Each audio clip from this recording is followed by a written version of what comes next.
بسم اللہ الرحمن الرحیم۔ السلام علیکم، کیسے ہیں آپ سب لوگ؟ میں دعا کرتی ہوں کہ آپ لوگ اپنے گھروں میں ہمیشہ خوش آباد اور ہنستے بستے ہوں۔ آج ہم جس ٹاپک پہ بات کرنے جا رہے ہیں وہ ہے کہ جوائنٹ فیملی سسٹم میں جو پرابلم ہوتی ہیں یا ان سے کیسے نمٹا جائے۔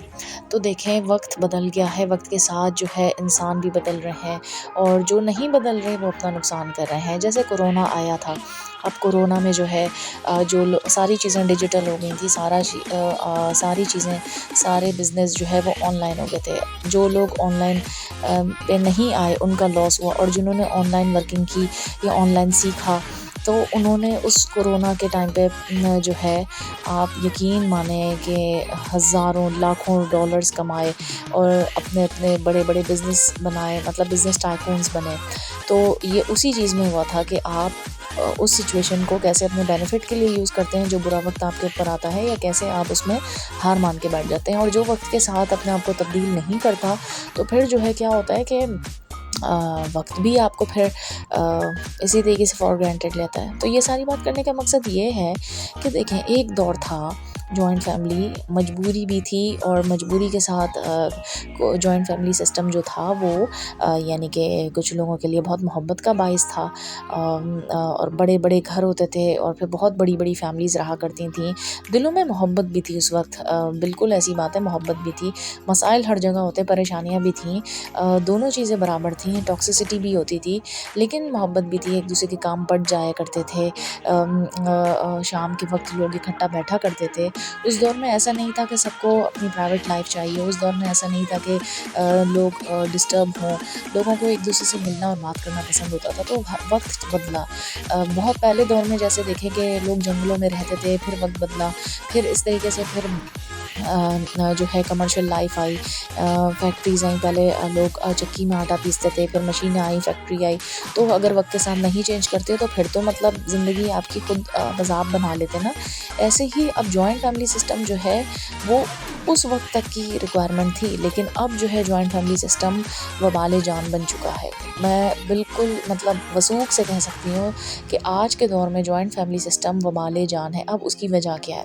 جیسے وقت کے ساتھ چیزیں چینج ہوئی ہیں تو ایکسپوجر بڑا ہے، اب زیادہ تر لوگ اپنی لائف میں جو ہے بزی رہنا پسند کرتے ہیں، اور زیادہ تر جو بہنیں بیٹیاں بچیاں ہیں انہیں شعور آ گیا ہے، اور ان کا کیا ہے کہ وہ اب ظلم نہیں سہتی، یعنی کہ پڑھی لکھی ہیں، انڈیپینڈنٹ ہیں، تو ان کو جو ہے شعور ہے، وہ اگر اچھی ہیں نا تو بہت اچھی ہیں، لیکن اگر ان کے ساتھ زیادتی ہوگی تو وہ اس کے خلاف آواز اٹھائیں گی، اور اس میں کوئی برائی نہیں ہے، لیکن جب وہ آواز اٹھاتی ہیں تو لوگوں سے برداشت نہیں ہوتا۔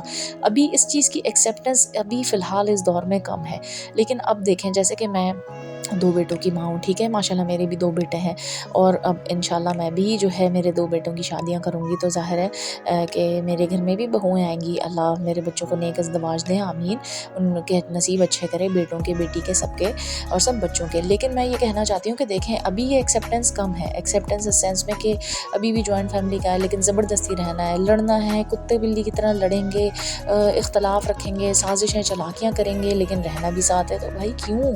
اور ٹھیک ہے، مہنگائی بہت ہے، بہت ساری دفعہ ایسا ہوتا ہے کہ جو مہنگائی ہے، جو چیز ہے، یا ایک کمانے والا ہے، ایک پرووائڈر ہے، اور پھر وہ پورا نہیں کر پاتا، تو اس وجہ سے اگر جوائنٹ فیملی سسٹم ہے تو وہاں کی سچویشن الگ ہوگی، وہاں کیسے کمپرومائز کیا جائے، کیسے ڈیل کیا جائے، تو یہ ساری چیزوں پہ ہم بات کریں گے۔ لیکن اب جو ظلم اور زیادتی جو پہلے ہوتا تھا، جلا دیا جاتا تھا، کاٹ دیا جاتا تھا، آج بھی ہو رہا ہے، آج بھی ہو رہا ہے، لیکن دیکھیں اب اس کا ریشو کم ہے، نو ڈاؤٹ اس کا ریشو اس لیے کم ہے، لیکن اب دیکھیں ایکسپوجرز آتا ہے نا، تو انٹرنیٹ پہ اگر جیسے کچھ واقعات ایسے آ جاتے ہیں کہ ابھی بھی اس صدی میں بھی ایسا ہوتا ہے کہ بیٹیوں کو مطلب مار دیا جاتا ہے، ظلم ہوتا ہے، زیادتی ہوتا ہے، لیکن وہ اتنا زیادہ وائرل ہو جاتا ہے، پھیل جاتا ہے، تو سب اس کے خلاف آواز اٹھانے لگے ہیں۔ اب مردوں میں، عورتوں میں جو ہے یعنی ان کے حقوق بھی معلوم ہونے لگے ہیں، اور وہ ایسی چیزوں کے خلاف آواز اٹھاتے ہیں۔ اچھا، جب ایسے اب سچویشن یہ کہ جب وہ آواز اٹھاتے ہیں نا کہ ظلم ہو گیا، زیادتی ہو گئی، شوہر نے ایسے بیوی کو مار دیا، یا بیوی نے، میں یہ نہیں کہہ رہی صرف شوہر ہی برا ہوتا ہے، مطلب سسرال میں مطلب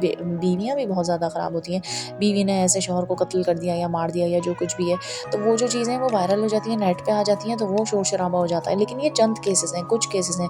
لیکن اب زیادہ تر یہ ہوتا ہے کہ لڑکیاں انڈیپینڈنٹ ہو گئی ہیں، وہ جو ہے اپنے لیے آواز اٹھا لیتی ہیں، اسٹینڈ لیتی ہیں، اور وہ ظلم سہتی نہیں ہیں. یعنی مینٹل ٹارچر اگر ہوتا ہے تو وہ اس کے خلاف بھی آواز اٹھاتی ہیں.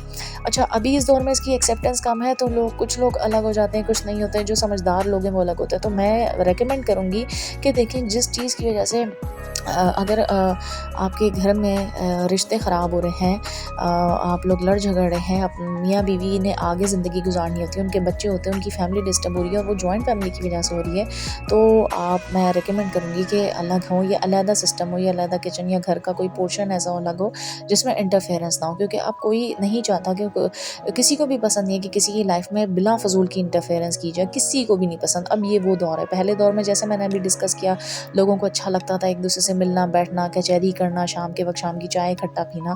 تو چیزیں بدل گئی. اب دیکھیں، بدلی ہیں، وقت کے ساتھ چیزیں ایکسیپٹ کی ہیں. تو اب جو دور ہے ہمیں اسے بھی ایکسیپٹ کرنا ہے. ہر دور کے اور ہر چیز کا اچھا پہلو برا پہلو دونوں ہوتا ہے. اس دور میں بھی اگر اس چیز کو اچھا مانا جاتا تو دیکھیں برا پہلو بھی تھا. پھر وہ سب کی ڈفرینٹ سوچیں تھیں، اور بہت لمبا ٹاپک ہو جائے گا. بس بات ساری کرنے کی میرا جو مقصد ہے وہ یہ ہے کہ اب اس چیز کی ایکسیپٹنس کم ہے، لیکن چاہتے سبھی اپنی زندگی پرسنلی یعنی پرائیویٹ لائف گزارنا چاہتے ہیں. اب جو شوہر ہیں بہت سارے وہ مجبور ہوتے ہیں، جو بیچارے ہیں ایک کمانے والے، وہ نہیں اگر ہو پاتے الگ، لیکن دل میں اندر ہی اندر وہ بھی جانتے ہیں اور وہ بھی چاہتے ہوں گے. تو اب کرنا کیا؟ اب کرنا یہ ہے کہ اگر تو پاسبلٹی ہے تو آپ الگ رہیں، نہیں ہو سکتے تو پھر پورشن یا سسٹم ایسا کریں کہ جہاں آپ کی پرائیویٹ لائف ہو. لیکن اگر ایسا نہیں ہو پاتا تو پھر دونوں مل کے میاں بیوی کچھ نہ کچھ کمائیں، ارن کریں، تاکہ آپ ذہنی سکون حاصل کر سکیں. اچھا، دوسری چیز یہ ہے کہ جو مائیں ہیں، جیسے مائیں ہیں، ان کے بیٹے ہیں، جیسے میرے بیٹے ہیں، تو انہوں نے یہ اسٹیپ لینا ہے کہ وہ اپنی بہوؤں کو جو ہے یعنی کہ الگ الگ گھر، الگ کچن، الگ سسٹم یا الگ پورشن دیں. کیونکہ آپ کی بہوؤں کے اوپر آپ کی ذمہ داری نہیں ہے. الحمدللہ اب ہمیں یہ شعور ہے کہ آج کی جو مائیں ہیں ان کو یہ شعور ہے کہ وہ ان کی بہوئیں ان کی غلام نہیں ہوں گی. وہ کیوں مطلب آپ کو پوچھیں، آپ کو کریں، وہ اگر کچھ آپ کے لیے کر دیں، پوچھیں، تو بہت بڑا احسان ہوگا. وہ اس لیے ہے کہ وہ تو اس کی تربیت اخلاق ہوگا. لیکن اگر ہم یہ ایکسپیکٹ کریں کہ میری بہو آئے گی، اتنی پڑھی لکھی ہوگی، اس زمانے کی ہوگی، اور وہ میرا ظلم سہے گی اور یہ سب کرے گی اور میرے مطابق چلے گی، تو بھائی کیوں کرے گی؟ اگر آپ کچھ کریں گے تو وہ آپ کے خلاف آواز اٹھائے گی، اور اس کو اٹھانا بھی چاہیے. ایز این انڈیویژول وہ ایک ایگزسٹ کرتی ہے، اور اس نے اپنی قبر میں جانا ہے، آپ نے اپنی قبر میں جانا ہے. تو وہ اپنی زندگی کیوں خراب کرے؟ یہ پرانے دور میں اتنی ٹاکسیسٹی تھی کہ ساسیں جو ہے اپنی بہوؤں کو جینا حرام کر دیتی تھی، اور یہ سارا کچھ ہے. خیر، انشاءاللہ میں ایک اور ویڈیو بناؤں گی اس کے اوپر. لیکن ابھی میں صرف یہ بتانا چاہتی ہوں کہ دیکھیں، اب یہ جو اسٹیریو ٹائپ چیزیں ہیں، ساس بہو کے جھگڑے، اور جو ہے ساسے کان بھر رہے ہیں بیٹوں کے، تو یہ جتنی بھی چیزیں تھیں، اس کو اب ہم نے روکنا ہے. اب ہم نے کیسے روکنا ہے؟ دیکھیں، اگر آپ اپنے لیے سچ اسٹیپ نہیں اٹھا سکیں، یا آپ نے یہ چیزیں صحیح ہیں برداشت کی ہیں، تو یہاں اس کو شٹ اپ کال دیں. Shut up call in a sense کہ آپ جو ہے اپنی بہوؤں کے ساتھ یہ نہیں کریے گا. خوف خدا رکھیں اور کسی کی زندگی خراب مت کریں. مجھے یہ بات سمجھ نہیں آتی کہ جو ساسیں اپنی بہوؤں کا جینا حرام کرتی ہیں، تو وہ اپنے بیٹوں کی سب سے بڑی دشمن ہوتی ہیں. میں تو سمپلی یہ کہوں گی، وہ اس لیے دشمن ہوتی ہیں کہ انہیں اپنے بیٹوں سے پیار ہی نہیں ہوتا. جو ماں ہوتی ہے نا، وہ پھر اگر اچھی ماں ہوگی نا، تو اپنے بیٹوں کو، اپنے بچوں کو خوش دیکھ کے خوش ہوگی. اور یہ بات مجھے سمجھ نہیں آئی، ساس بہو کا یہ کیوں بنا ہوا ہے؟ یہ ہم نے ہی انکریج کیا ہے، ہم جیسے انسانوں نے. اس کو ختم بھی ہم نے کرنا ہے. اب کیا کرنا ہے کہ اب جیسے میرے بیٹے ہیں، تو میں ان سے یہ ایکسپیکٹ نہ کروں کہ میری بہویں آ کے میری غلام بنے. میں ان کے کان مطلب اپنے بیٹوں کے بہکاؤں کہ بھائی تمہاری بیوی نے یہ کیا وہ کیا. اگر میں اپنے بچوں سے پیار کرتی ہوں، محبت کرتی ہوں، تو میں انہیں خوش دیکھ کے خوش ہوں گی. اور میں بلکہ یہ کوشش کروں گی کہ میرے بیٹے اتنے اچھے انسان بنیں کہ وہ اپنی بیویوں کو خوش رکھیں، ان کے حقوق ادا کریں. کیونکہ ان سے پھر جب ہماری نسل آگے بڑھے گی، ظاہر ہے وہ بچیاں کسی اور کی یعنی کسی اور گھر سے آئی ہیں، پرائے گھر سے آئی ہیں. ہماری ذمہ داری ہے کہ ہم انہیں خوش رکھیں. اور بحیثیت ساس، یعنی جو بڑا ہوتا ہے یا جس کا زیادہ شعور ہوتا ہے، جس کا زیادہ ایکسپیرینس ہوتا ہے، اس کی ذمہ داری زیادہ ہوتی ہے. تو یہاں میری ذمہ داری زیادہ ہوگی کہ میں جو ہے ان بچیوں کو جو ہے سمجھنے کے لیے ٹائم دوں، ان کو میں سمجھوں، ان کو سمجھاؤں، ان سے محبت سے پیش آؤں. اور میں تو یہی کہوں گی جتنا دور دور رہیں، ایک ڈسٹینس، پازیٹیو ڈسٹینس کریٹ کریں، اتنا ہی بہتر ہوتا ہے. یہ جتنا زیادہ ہم گلتے ملتے ہیں، جتنا زیادہ ہم ایک دوسرے میں اس دور میں گھستے ہیں نا، تو وہ انٹرفیئرنس ہو جاتی ہے، اور وہ کسی کو بھی پسند نہیں آتی. دی. تو اس چیز کو ہم نے توڑنا ہے. یہ ٹپکل ساس بہو کے معاملات کو اس کو ہم نے شٹ اپ کال دینی ہے, ختم کرنا ہے. اور جو مائیں میری ایج کی میرے برابر ہیں اور ان کے بیٹے ہیں, تو آج سے ہی آپ یہ سوچ لیں کہ آپ نے وہ چیزیں نہیں کرنی جو آپ کے ساتھ ہوئی ہیں. اور جو ہے ساس سسر کا یہ کرنا یہ ہماری ذمہ داری نہیں ہے. یہ اخلاقیات کے لحاظ سے اگر ہم کرتے ہیں تو یہ ایک بڑی بات ہے, اور ان لوگوں کو شکر گزار ہونا چاہیے ایسے سسرال والوں کو. لیکن وہ کہاں ہوتے ہیں, وہ شکر گزار نہیں ہوتے. آپ جتنا کر لیں تو don't be the people pleaser. آپ نے خوش رکھنا ہے تو پھر ایسے عمال کریں کہ آپ اللہ کو خوش رکھنے کی کوشش کر لیں, اپنے شوہر پہ توجہ دیں, اپنے شوہر کو خوش رکھیں. ادروائز آپ کے سسرال والے کبھی بھی آپ سے سیٹسفائی نہیں ہوں گے. تو بجائے اس کے آپ ان چیزوں میں لگیں تو آپ جو ہے اپنی زندگی کو بہتر بنائیں. مجھے دعا میں یاد رکھیے گا. اللہ حافظ.